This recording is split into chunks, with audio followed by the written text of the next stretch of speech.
வணக்கம். தந்தையின் பாட்காஸ்ட் செய்திகளை வாசிப்பது ஜெபஸ்டின். முதலில் தலைப்புச் செய்திகளை பார்க்கலாம். வருகிற 8 மற்றும் 9ஆம் தேதிகளில் தமிழ்நாடு காலநிலை உச்சி மாநாடு. 9ஆம் தேதி காலநிலை மாற்ற இயக்கத்தை தொடங்கி வைக்கிறார் முதலமைச்சர் ஸ்டாலின். மாற்றுத்திறனாளிகளுக்கான மாதாந்திர ஓய்வூதியம் 1500 ரூபாயாக உயர்வு. உலக மாற்றுத்திறனாளிகள் தின விழாவில் நலத்திட்ட உதவிகளை வழங்கிய முதலமைச்சர் ஸ்டாலின் உறுதி. நாடாளுமன்ற கூட்டத்தொடர் 7ஆம் தேதி தொடங்கும் நிலையில் காங்கிரஸ் கட்சி அவசர ஆலோசனை.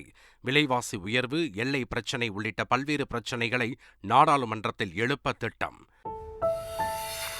அக்னிபத் திட்டத்தில் தேர்ந்தெடுக்கப்பட்ட 3000 வீரர்களில் 341 பேர் பெண்கள். கப்பற்படை தலைமை தளபதி ஹரிகுமார் தகவல். சீனாவில் கொரோனா ஊரடங்கு தளர்த்தப்பட்டால் 20 லட்சம் பேர் மரணிக்க வாய்ப்பு. ஆராய்ச்சியாளர்கள் வெளியிட்ட அதிர்ச்சி தகவல். தமிழகம் மற்றும் புதுச்சேரியில் வருகிற 7ஆம் தேதி கனமழைக்கு வாய்ப்பு. இந்திய வானிலை ஆய்வு மையம் தகவல். இனி விரிவான செய்திகள். தமிழ்நாடு அரசின் காலநிலை மாற்ற இயக்கத்தை முதலமைச்சர் ஸ்டாலின் வரும் 9ஆம் தேதி தொடங்கி வைக்க உள்ளார். காலநிலை மாற்றத்தால் ஏற்படும் பாதிப்புகளை குறைக்க தமிழ்நாடு காலநிலை மாற்ற இயக்கம், பசுமை தமிழக இயக்கம் மற்றும் தமிழ்நாடு சதுப்பு நில இயக்கம் ஆகிய 3 முக்கிய இயக்கங்களை அரசு ஏற்படுத்தியுள்ளது. முதலமைச்சர் ஸ்டாலின் தலைமையில் செயல்படும் காலநிலை மாற்ற நிர்வாகக் குழுவில் பல்துறை வல்லுநர்கள், பல்துறை மூத்த அரசு செயலாளர்கள் இடம்பெற்றுள்ளனர். இந்நிலையில் வரும் 8 மற்றும் 9 ஆகிய தேதிகளில் தமிழ்நாடு காலநிலை உச்சி மாநாடு நடைபெறவுள்ளது. இதில் பல்வேறு அறிவியலாளர்களும் துறை செயலாளர்களும் உரையாற்றவுள்ளனர். தமிழகத்தில் வருவாய்த்துறை மூலம் ஓய்வூதியம் பெறும் மாற்றுத்திறனாளிகளுக்கான ஓய்வூதியம் மாதம் 1000 ரூபாயில் இருந்து 1500 ரூபாயாக உயர்த்தப்படும் என முதலமைச்சர் ஸ்டாலின் அறிவித்துள்ளார். சென்னையில் நடைபெற்ற மாற்றுத்திறனாளிகள் தின விழாவில் பேசிய முதலமைச்சர் ஸ்டாலின், ஓய்வூதியம் உயர்த்தப்படுவதால் 4,39,000 மாற்றுத்திறனாளிகள் பயன்பெறுவார்கள் என்றார். வருவாய்த்துறை மூலம் ஓய்வூதியம் பெற்று வரும் கண் பார்வையற்ற மாற்றுத்திறனாளி உள்ளிட்ட 4,39,315 நபர்களுக்கு அவர்கள் தற்போது பெற்று வரும் ஓய்வூதியம் 1000 ரூபாயிலிருந்து 1500 ரூபாயாக வரும் ஜனவரி 1ஆம் நாள் முதல் உயர்த்தி வழங்கப்படும். இதன் மூலம் அரசுக்கு ஆண்டுக்கு 263,58 லட்சம் ரூபாய் கூடுதல் செலவாகும் என்பதை நான் தெரிவித்துக் கொள்கிறேன். தமிழகத்தில் 2 கோடி குடும்பம் உள்ள நிலையில் 1.25 லட்சம் குடும்பங்களுக்கு மட்டுமே சொத்து வரி உயர்த்தப்பட்டுள்ளது என நகராட்சி நிர்வாகத்துறை அமைச்சர் KN நேரு தெரிவித்துள்ளார். திருச்சியில் செய்தியாளர்களை சந்தித்த அவர் இதனை தெரிவித்தார். 7 லட்சம் மக்களுக்கு மட்டும்தான், அந்த குடும்பங்களுக்கு மட்டும்தான் 100% உயர்த்தப்பட்டிருக்கிறது. இதே தமிழ்நாட்டில் நகர்ப்புறத்தில் 100% உயர்த்தப்பட்ட போது வருகிற வரி வருவாய் என்பது 2000 ரூபாய் என்று சொன்னால், இதே மகாராஷ்டிராவில் 12,000 ரூபாய் அதே அளவு உள்ள இடத்திற்கு. மற்ற அனைத்து இந்தியாவில் இருக்கிற அத்தனை மாநிலங்களிலும் நம்மை விட அதிகமான வரியை வசூல் செய்து கொண்டிருக்கிறார்கள். மாநில மொழிகளுக்கு காங்கிரஸை விட பாஜக பெரிதாக எதையும் செய்துவிடவில்லை என KS அழகிரி கூறியுள்ளார். சென்னை கொடுங்கையூரில் செய்தியாளர்களை சந்தித்த அவர், காசி தமிழ் சங்கமத்தை பாஜக அரசியலுக்காக கையில் எடுத்துள்ளது என குற்றம் சாட்டினார். மேலும் மாநில மொழிகளுக்கு காங்கிரஸை விட பாஜக பெரிதாக எதையும் செய்துவிடவில்லை எனவும் கூறினார். முதலமைச்சர் ஸ்டாலின் தன்னை எம்ஜிஆர் ரசிகர் என ஒப்புக்கொண்டதற்கு முன்னாள் முதலமைச்சர் O. பன்னீர்செல்வம் நன்றி தெரிவித்துள்ளார். கிரீன்வே சாலையில் உள்ள தனது வீட்டில் நிர்வாகிகளுடன் ஆலோசனை நடத்திய பின்னர் இவ்வாறு தெரிவித்தார். மாண்புமிகு இதய தெய்வம் புரட்சித் தலைவர் எம்ஜிஆர் அவர்களை மாண்புமிகு முதலமைச்சர் அவர்கள் நான் புரட்சித் தலைவர் எம்ஜிஆருடைய தீவிர ரசிகர் என்ற சொன்னதற்கு, உண்மையை ஒத்துக்கொண்டதற்கு அவருக்கு நாங்கள் நன்றி சொல்ல கடமைப்பட்டிருக்கிறோம். திமுக இளைஞரணி செயலாளரான உதயநிதி ஸ்டாலினை அடுத்த மாதமே துணை முதலமைச்சராக ஆக்கிட வேண்டும் என திமுக MP டாக்டர் பொன் கௌதம சிகாமணி முதலமைச்சர் MK ஸ்டாலினுக்கு கோரிக்கை விடுத்துள்ளார். சென்னையில் நடைபெற்ற நிகழ்ச்சியில் பேசிய அவர் இதனை தெரிவித்தார். சங்கீத கலாநிதி பேராசிரியர் TN கிருஷ்ணாவின் 94வது பிறந்தநாள் மற்றும் விருது வழங்கும் நிகழ்வு சென்னையில் நடைபெற்றது. இதில் தமிழக ஆளுநர் RN ரவி, உயர்நீதிமன்ற முன்னாள் நீதிபதி ராமகிருஷ்ணன் ஆகியோர் சிறப்பு விருந்தினர்களாக பங்கேற்றனர். விழாவில் பேசிய ஆளுநர் RN ரவி, இசைக்கு தனி மொழி இருப்பதாகவும் அதற்கு அனைவரும் முக்கியத்துவம் கொடுக்க வேண்டும் எனவும் தெரிவித்தார். தமிழக ஆளுநர் RN ரவி ஒரு சார்பாக செயல்பட்டு போட்டி அரசாங்கத்தை நடத்தி வருவதாக இந்திய கம்யூனிஸ்ட் கட்சியின் மாநில செயலாளர் முத்தரசன் தெரிவித்துள்ளார். நெல்லை கொக்கரகுளத்தில் செய்தியாளர்களிடம் பேசிய அவர் இதனை தெரிவித்தார். கோயில் கட்டுவது என்பதே ஒரு பிசினஸ் என்று விமர்சித்துள்ள திருமாவளவன், சிறிய கோயில் கட்டினால் 10 ஆண்டுகளில் பெரிய ஆளாகி விடலாம் என்றார். சென்னை வியாசர்பாடியில் நடந்த புத்தக வெளியீட்டு விழாவில் பேசிய அவர் இவ்வாறு தெரிவித்தார். இருக்கிற பிசினஸ்லயே ரொம்ப சிறப்பான பிசினஸ் கோவில் பிசினஸ் தான். நீங்க கூட பழைக்கணும்னா கோயில் கட்டுங்க. உங்களுக்கு இந்த ரெகுலர் இன்கம் வரணும்னா உங்க பகுதியில் ஒரு கோயிலை கட்டுங்க, நல்ல இன்கம் வரும். அதுக்கப்புறம் நீங்க அந்த கோயிலுக்கு பூசாரி ஆகலாம், எல்லாம் வந்து அங்க கும்பிடுவாங்க, அங்க வந்து உங்களுக்கு காணிக்கை போட்டு போவாங்க, மரியாதையும் கிடைக்கும். இந்த கோவில் கட்டுவது என்பது ஒரு பிசினஸ், நான் விளையாட்டுக்கு சொல்லல. குடும்ப அட்டைதாரர்கள் வங்கிக் கணக்கு எண் மற்றும் ஆதார் எண் இணைப்பது கட்டாயம் இல்லை என கூட்டுறவு, உணவு மற்றும் நுகர்வோர் பாதுகாப்புத்துறை செயலாளர் ராதாகிருஷ்ணன் தெரிவித்துள்ளார். காஞ்சிபுரத்தில் செய்தியாளர்களை சந்தித்த அவர், தமிழகத்தில் உள்ள 14,86,000 குடும்பத்தாரர்கள் மட்டுமே வங்கிக் கணக்கை இணைக்கவில்லை என கூறினார். அரசு மருத்துவமனைகளில் அவுட்சோர்சிங் பணியாளர்கள் கையூட்டு பெறுவதாக புகார் வந்ததை அடுத்து லஞ்சம் யார் பெற்றாலும் உரிய நடவடிக்கை எடுக்கப்படும் என மருத்துவமனை மற்றும் மக்கள் நல்வாழ்வுத்துறை அமைச்சர் மா. சுப்பிரமணியன் எச்சரித்துள்ளார். வருகிற நோயாளிகளிலிருந்து பொதுமக்களிடத்தில் கையூட்டு பெற்றாலும் தவறு, அது அவுட்சோர்சிங்கிலிருந்து வந்தவங்க வாங்கினாலும் தப்பு, இல்லை தினக்கூலிகள் அடிப்படையில் அது கான்ட்ராக்ட் லேபர்ஸ், அதை கான்ட்ராக்ட் ஒர்க்கர்ஸுங்கிற லெவலில் அவங்க வாங்கினாலும் தப்பு, அல்லது எம்ஆர்பியிலிருந்து வந்தவங்க வாங்கினாலும் தப்பு. நிச்சயமாக நீங்கள் சொல்வதை இப்போ வந்து கண்காணிப்புடன் இருக்குமாறு அலுவலர்களுக்கு அறிவுறுத்தப்பட்டிருக்கிறது.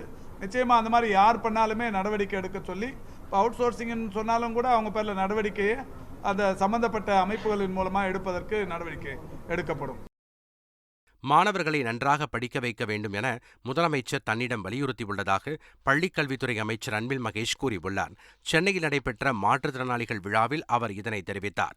நம்முடைய மாண்பு முதலமைச்சர் அடிக்கடி சொல்றது, பிள்ளைங்க பள்ளிக்கூடத்தில் வாங்குற மதிப்பெண் மட்டுமே அவங்களை மதிப்பீடு செய்யாது, அவங்களுடைய தனித்திறமையை வளர்ப்பதன் மூலமாகத்தான் சமுதாயத்தில் அவர்களுக்கு என்று ஒரு அங்கீகாரம் கிடைக்கும் என்று சொல்லியிருக்கிறார். ஆக அந்த வகையிலே நம்முடைய பிள்ளைகள் நீங்கள் நன்றாக படியுங்கள். முதலமைச்சர் எங்கள்கிட்ட சொல்றது உண்மையா ஒன்றுதான், பிள்ளைங்களை நல்லா படிக்க வச்சிரு, அவங்கள நான் வாழ வச்சிடுறேன் அப்படிங்கிறாரு. ஆக நீங்கள் நல்லா படிங்க, உங்களுக்கு உறுதுணையாக எங்களுடைய பள்ளிக்கல்வித்துறை இருக்கும் என்று சொல்லி. பிரதமரின் வீடு வழங்கும் திட்டத்தில் அதிமுக ஆட்சியில்தான் முறைகேடு நடந்துள்ளதாக அமைச்சர் தாமு அன்பரசன் குற்றம் சாட்டியுள்ளார். சென்னையில் செய்தியாளர்களை சந்தித்த அவர் இதனை தெரிவித்தார். அது கிராமப்புறத்துல வந்து ஊரக வளர்ச்சித்துறையில பண்றாங்க. அது நம்ம ஆட்சியில வந்ததுக்கு அப்புறம் இல்ல, இது ஏடிஎம்கே அதிமுக ஆட்சியில தவறுகள் நடந்திருக்குது. அதான் இன்னைக்கு உயர்நீதிமன்றம் கூட இன்னைக்கு தீர்ப்பு கொடுத்திருக்காங்க. பாஜகவில் இருந்து தற்காலிகமாக நீக்கப்பட்ட காயத்ரி ரகுராம் தனது பிரச்சனையை பொதுவெளியில் பேசாமல் கட்சியில் யாரிடம் பேச வேண்டுமோ அவர்களிடம் பேசியிருக்க வேண்டும் என பாஜக எம்எல்ஏ வானதி ஸ்ரீனிவாசன் தெரிவித்துள்ளார். கோவையில் செய்தியாளர்களை சந்தித்தவர் இதனை தெரிவித்தார். பொது வெளியில இந்த மாதிரி விஷயத்த பேசுறது அப்படிங்கறத காயத்ரி ரகுராம் அவர்கள் கட்சிக்குள்ள இதை யாருக்கிட்ட மேல பேசணும் அப்படின்னு அவங்க சரியா அதுக்காக முயற்சி பண்ணா சரியா இருக்குங்கிறது என் கருத்து. தமிழகத்தில் விற்பனையாகும் தண்ணீர் பாட்டிலில் ஹிந்தி வார்த்தையான பானி என்று எழுதப்பட்டுள்ளதை விடுதலை சிறுத்தைகள் கட்சித் தலைவர் திருமாவளவன் கண்டித்துள்ளார். தமிழகத்தில் விற்கப்படும் பாட்டிலில் தமிழில் குடிநீர் என்று எழுதாமல் ஹிந்தி வார்த்தையை பயன்படுத்தியிருப்பதை சூதுநிறை அரசியல் என்று தெரிவித்து திருமாவளவன் கடுமையாக கண்டித்துள்ளார். தமிழகத்தில் ஆன்லைன் சூதாட்ட தடை மசோதாவிற்கு ஆளுநர் கையெழுத்திடாதது பல்வேறு சந்தேகத்தை ஏற்படுத்துவதாக பாமக தலைவர் அன்புமணி ராமதாஸ் தெரிவித்துள்ளார். சேலம் மாவட்டம் ஆத்தூரில் செய்தியாளர்களை சந்தித்த அவர் இதனை தெரிவித்தார். ஒரு உயிரிழப்பை ஒரு பெருசா பார்க்காத ஆளுநர் எனக்கு ஒன்றும் புரியல. கடந்த 15 மாதத்தில் கிட்டத்தட்ட 33 பேர் இந்த கேம்பிளிங்கால் தற்கொலை செய்திருக்கின்றார்கள், ஆன்லைன் கேம்பிளிங்கால். இதற்காக கடுமையான போராட்டங்களுக்கு பிறகு தமிழக அரசு சட்டம் கொண்டு வந்திருக்கிறது. அவசர சட்டம், அது காலாவதி ஆகிவிட்டது. இப்பொழுது சட்டம் மசோதா சட்டமன்றத்தில் நிறைவேற்றப்பட்டிருக்கிறது. அது கையெழுத்து போட்டால்தான் அது சட்டமாகப்படும். இன்னும் என்ன பிரச்சனை, என்ன தாமதம்? இதில் ஒரு பக்கம் உயிரிழப்பு இருக்கு, மற்றொரு பக்கம் பார்த்தீங்கன்னா ஒவ்வொரு நாளும் தாமதித்த அந்த காரணத்தால் பார்த்தீங்கன்னா ஒவ்வொரு நாளும் இந்த ஆன்லைன் கேம்பிளிங் கம்பெனிகள் 100 கோடி 200 கோடி சம்பாதிச்சிட்டு இருக்காங்க. அப்போ எங்களுக்கு எல்லாம் சந்தேகம் வருமா வராதா? ஏன் தாமதிக்கிறீங்க? திருவண்ணாமலையில் கார்த்திகை தீப திருவிழாவை முன்னிட்டு மகாரத தேரோட்டம் கோலாகலமாக நடைபெற்றது. இதில் திரளான பக்தர்கள் பங்கேற்று தேரை வடம் பிடித்து இழுத்து மாட வீதிகளில் வலம் வந்தனர். மகாரத தேரோட்டத்தை முன்னிட்டு பக்தர்களின் பாதுகாப்பிற்காக 5000 போலீசார் பாதுகாப்பு பணியில் ஈடுபடுத்தப்பட்டனர். இந்த நிலையில் திருவண்ணாமலை திருக்கார்த்திகை தீப திருவிழாவை ஒட்டி தற்காலிக பேருந்து நிலையங்கள் அமைக்கப்பட்டுள்ளதாக பொதுப்பணித்துறை அமைச்சர் ஏவா வேலு தெரிவித்துள்ளார். கார்த்திகை தீபத்தை முன்னிட்டு சென்னை வடபழனி முருகன் கோவிலில் முதன்முறையாக 8000 மின் அகல் விளக்குகள் பொருத்தப்பட உள்ளதாக கோவில் நிர்வாகம் தெரிவித்துள்ளது. டிசம்பர் 5 முதல் 7ஆம் தேதி வரை 8000 அகல் மின் விளக்குகள் 144 குத்து விளக்குகளால் அலங்கரிக்கப்பட்டு முருகப்பெருமானுக்கு விசேஷ செண்பகப்பூ அலங்காரம் மேற்கொள்ளப்பட உள்ளதாகவும் தெரிவிக்கப்பட்டுள்ளது. மண்டல பூஜை மகர விளக்கை ஒட்டி சபரிமலைக்கு சென்ற பக்தர்களின் எண்ணிக்கை 10 லட்சத்தை தாண்டியுள்ளதாக திருவிதாங்கூர் தேவசம் போர்டு தெரிவித்துள்ளது. சபரிமலைக்கு தினமும் 50,000க்கும் மேற்பட்ட பக்தர்கள் வந்து செல்கின்றனர். ஆன்லைனிலும் நேரடியாகவும் 13 இடங்களில் பக்தர்கள் முன்பதிவு செய்து வரும் நிலையில் சன்னிதானம் திறக்கப்பட்ட நாள் முதல் நவம்பர் 30ஆம் தேதி வரை 8.74 லட்சம் பக்தர்கள் வந்ததாக தேவசம் போர்டு தெரிவித்துள்ளது. முல்லை பெரியாறு அணையில் நீர்மட்டம் 140 அடி எட்டியதைத் தொடர்ந்து முதல் வெள்ள அபாய எச்சரிக்கை விடுக்கப்பட்டுள்ளது. நீர்பிடிப்பு பகுதியில் தொடர்ந்து மழை பெய்து வருவதால் முல்லை பெரியாறு அணையின் நீர்மட்டம் 140 அடியாக உயர்ந்துள்ளது. இதனால் கேரள பகுதிக்கு முதல் வெள்ள அபாய எச்சரிக்கை விடப்பட்டுள்ளது. நாடாளுமன்ற குளிர்கால கூட்டத்தொடரில் 10% இடஒதுக்கீடு, விலைவாசி உயர்வு உள்ளிட்ட பிரச்சினைகள் குறித்து கேள்வி எழுப்ப காங்கிரஸ் கட்சி முடிவு செய்துள்ளது. நாடாளுமன்ற குளிர்கால கூட்டத்தொடர் டிசம்பர் 7ஆம் தேதி தொடங்குகிறது. இந்நிலையில் சோனியா காந்தி தலைமையில் அவரது இல்லத்தில் காங்கிரஸ் நாடாளுமன்ற குழு கூட்டம் நடைபெற்றது. இதையடுத்து செய்தியாளர்களிடம் பேசிய ஜெயராம் ரமேஷ், விலைவாசி உயர்வு, இந்திய சீன எல்லை விவகாரம், சுதந்திரமான அரசியலமைப்பு நிறுவனங்களில் மத்திய அரசின் தலையீடு உள்ளிட்ட விவகாரங்களை நாடாளுமன்றத்தில் எழுப்ப காங்கிரஸ் கட்சி முடிவு செய்துள்ளதாக கூறினார். காசி தமிழ் சங்கமம் நிகழ்ச்சிக்கு சென்ற மத்திய நிதியமைச்சர் நிர்மலா சீதாராமன் பாரதியார் சிலைக்கு மாலை அணிவித்து மரியாதை செலுத்தினார். பின்னர் குமாரசாமி மடத்தில் உள்ள கௌரி கோதாரேஸ்வரர் ஆலயத்திற்கு சென்ற அவர் பூஜை செய்து வழிபட்டார். டெல்லியில் இன்று நகராட்சி தேர்தல் நடைபெற உள்ள நிலையில் பாதுகாப்பு பணிக்காக 40,000 போலீசார் குவிக்கப்பட்டுள்ளனர். தேர்தலை ஒட்டி நகரம் முழுவதும் 13,000க்கும் மேற்பட்ட வாக்குச்சாவடிகள் அமைக்கப்பட்டுள்ளன. மோதல் ஏற்படும் சூழல் உள்ள பகுதிகளில் போலீசார் ட்ரோன்களின் உதவியுடன் கண்காணித்து வருகின்றனர்.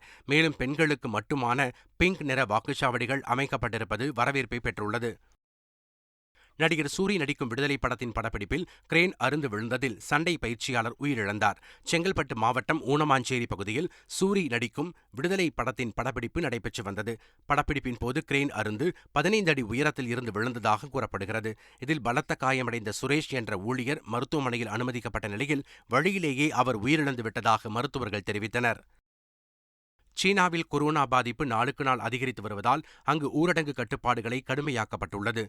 சீனாவில் ஊரடங்கை தளர்த்தினால் 20 லட்சத்திற்கும் அதிகமான இறப்புகளை எதிர்கொள்ள வேண்டும் என சீனாவின் தென்மேற்கு குவாங்சி மாகாணத்தின் நோய் கட்டுப்பாட்டு மைய தலைவர் ஜோகு டியாங்டோங் தெரிவித்துள்ளார். சீன தடுப்பூசிகள் வீரியம் இல்லாத நிலையில் பூஸ்டர் டோஸ்களை செலுத்துவதை அதிகரிக்காமல் ஊரடங்கை தளர்த்தினால் 21 லட்சம் பேர் மரணிப்பார்கள் என பிரிட்டன் ஆய்வாளர்கள் தெரிவித்துள்ளனர். உலகக்கோப்பை கால்பந்து தொடரில் நடந்த முதல் நாக் அவுட் சுற்றில் அமெரிக்காவை 3-1 என்ற கோல் கணக்கில் வீழ்த்திய நெதர்லாந்து அணி முதல் ஆளாக காலிறுதிக்குள் நுழைந்தது. தோஹாவில் உள்ள கலீஃபா மைதானத்தில் நடந்த நாக் அவுட் சுற்றின் முதல் ஆட்டத்தில் பலம் வாய்ந்த நெதர்லாந்து அணியை அமெரிக்கா எதிர்கொண்டது. ஆட்டத்தின் முடிவில் நெதர்லாந்து அணி 3-1 என்ற கோல் கணக்கில் அமெரிக்காவை வீழ்த்தியது. இந்த வெற்றியின் மூலம் நெதர்லாந்து அணி முதல் ஆளாக காலிறுதி சுற்றுக்கு முன்னேறியது. தமிழகத்தில் வருகிற 7ஆம் தேதி கனமழை பெய்யும் என சென்னை வானிலை ஆய்வு மையம் தெரிவித்துள்ளது. காற்றின் வேக மாறுபாடு காரணமாக டிசம்பர் 4, 5 மற்றும் 6ஆம் தேதிகளில் மிதமான மழையும் 7ஆம் தேதி கனமழை பெய்யவும் வாய்ப்புள்ளதாக தெரிவிக்கப்பட்டுள்ளது. மீண்டும் தலைப்புச் செய்திகள். வருகிற 8 மற்றும் 9ஆம் தேதிகளில் தமிழ்நாடு காலநிலை உச்சி மாநாடு. 9ஆம் தேதி காலநிலை மாற்ற இயக்கத்தை தொடங்கி வைக்கிறார் முதலமைச்சர் ஸ்டாலின். மாற்றுத்திறனாளிகளுக்கான மாதாந்திர ஓய்வூதியம் 1,500 ரூபாயாக உயர்வு. உலக மாற்றுத்திறனாளிகள் தின விழாவில் நலத்திட்ட உதவிகளை வழங்கிய முதலமைச்சர் ஸ்டாலின் உறுதி. நாடாளுமன்ற கூட்டத்தொடர் 7ஆம் தேதி தொடங்கும் நிலையில் காங்கிரஸ் கட்சி அவசர ஆலோசனை. விலைவாசி உயர்வு, எல்லை பிரச்சினை உள்ளிட்ட பல்வேறு பிரச்சினைகளை நாடாளுமன்றத்தில் எழுப்ப திட்டம். அக்னிபத் திட்டத்தில் தேர்ந்தெடுக்கப்பட்ட 3000 வீரர்களில் 341 பேர் பெண்கள். கப்பற்படை தலைமை தளபதி ஹரிகுமார் தகவல். சீனாவில் கொரோனா ஊரடங்கு தளர்த்தப்பட்டால் 20 லட்சம் பேர் மரணிக்க வாய்ப்பு. ஆராய்ச்சியாளர்கள் வெளியிட்ட அதிர்ச்சி தகவல். தமிழகம் மற்றும் புதுச்சேரியில் வருகிற 7ஆம் தேதி கனமழைக்கு வாய்ப்பு. இந்திய வானிலை ஆய்வு மையம் தகவல்.